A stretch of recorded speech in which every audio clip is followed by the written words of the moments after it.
Hello guys. So, babalik ako sa topic natin kasi nagandahan talaga ako guys sa 1:16 verse 16 to 24.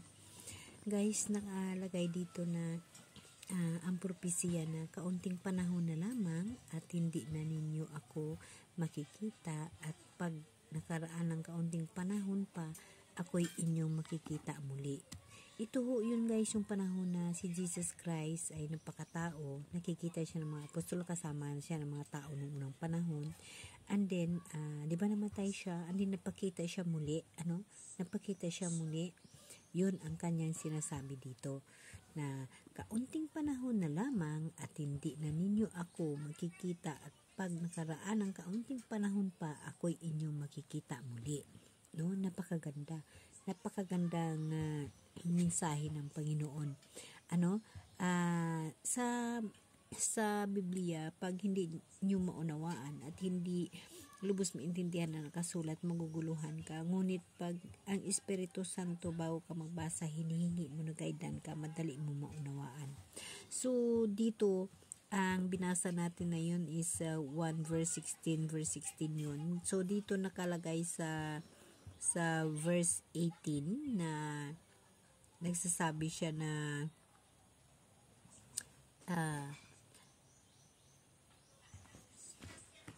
sabi ng mga apostol, ano kaya yung ibig sabihin, sila mismo hindi nila naunawaan yung katalinagaan na sinasabi ng mahal na Diyos. Ngunit dito nagsabi ang si Jesus Christ, sapagkat ako'y paparoon sa Ama. So guys, ito yung panahon na si Jesus Christ is naging tao, no? Yun ang sinasabi niya, kaunting panahon na lamang at hindi na ninyo ako makikita. Yung panahon na sila'y nagkasama ng mga apostol, at pag nagkaraan ng kaunting panahon pa, ako'y inyong makikita muli. Di ba? Napakita siya muli, no? Na di ba na after 3 days nagpakita siya. And then pupunta na siya sa ating mahal na Ama. Uuwi na siya kung saan siya nang gagaling, no? Kasi yun yung kanyang pinupropesya dito. So after nung panahon ni Jesus na umuwi na siya, ang Espiritu Santo na lamang ang kasama at kinabubuhay natin at present sa ngayon. Yun yung aking theory dito sa sinasabi ni Jesus na kaunting panahon na lamang at hindi na ninyo ako makikita, at pag nakaraan ng kaunting panahon pa, ako'y inyo makikita muli. Ito yung panahon nila na mga apostol, mga apostolis, sila itong magkasama, sila ito na mapaparoon ako sa Ama, So, di ba nandoon na sa Ama? So, at the present, yung buhay natin, tayo na ang ngayon.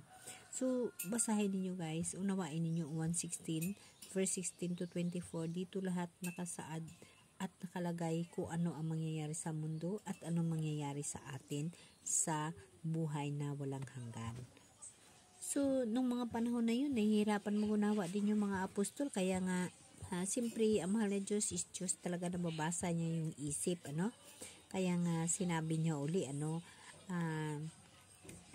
hindi nyo naintindihan yung mga sinasabi sa Bible, hindi natin nauunawaan yan.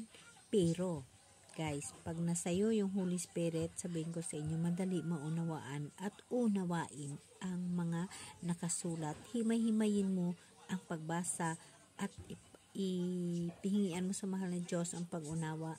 Talagang ipapahiwatig sa iyo ng Espiritu Santo kung ano talaga ang kaunuran, ang kalaliman ng Bible, no? So, sinasabi ko sa inyo, napakahirap unawain ng Bible. Ngunit pag humingi ka ng guide sa Holy Spirit, napakadali yung basahin. So, di ba?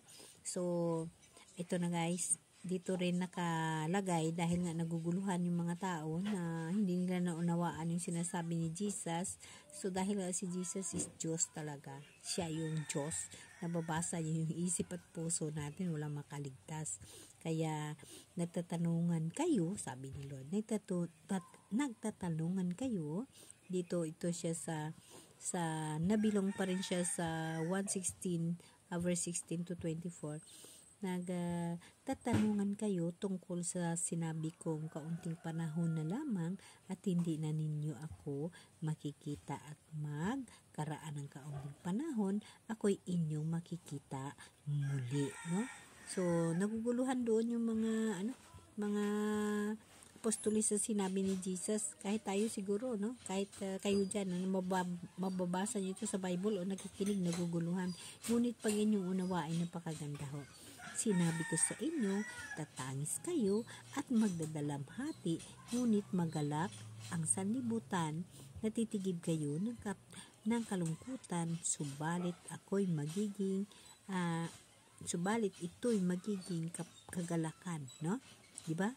Na dito nakalagay lagi, kapag nagdaramdam na ang isang babaeng manganganak, siya ay mahinagpis sapagkat dumarating ng oras ng kanyang kasakit, ng kanyang kahirap.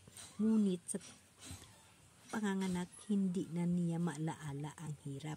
So guys, dito nakalagay na sa panahon na si Jesus ay naging Jesus, diba? Kunting panahon pa sasama natin, nagsama sila. Kunting panahon na hindi na tayo magsama, diba, namatay siya. And then pumunta sa Diyos na Ama. Tapos, yun nga, tayo naman ngayon at the present na sa Holy Spirit na nabubuhay tayo, lahat to na pagtangis, lahat na kahirapan mararamdaman natin, lahat to na paghihirap, pero inihambing ho tayo sa babaeng nanganganak, no?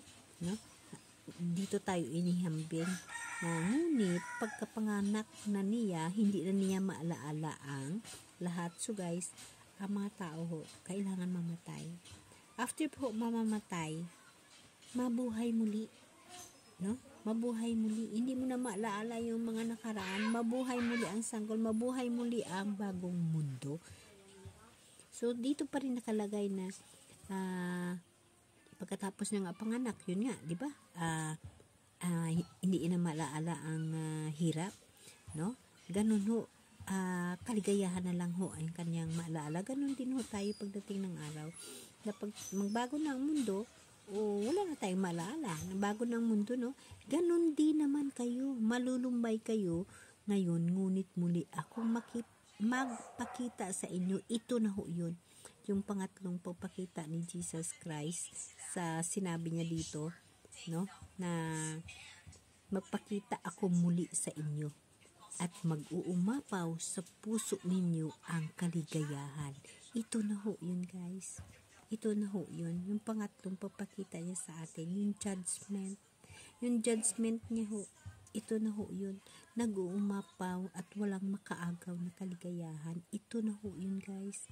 Ito na ho yung pinangako ng ating mahal na Diyos, no?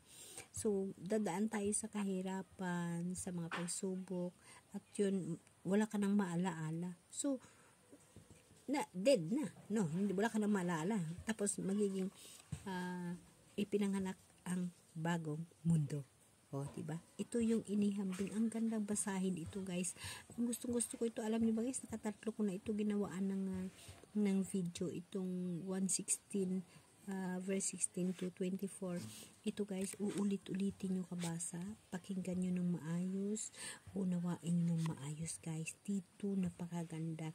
Mula sa puno hanggang sa dulo at kung ano ang dapat natin gagawin, guys, upang makasama natin ang mahal na Diyos sa walang hanggan at lubos ang ating kaligayahan at makamta natin ang kaligayahan na umaapaw na wala na makaagaw, no? Sa panahon na ng Diyos na Ama.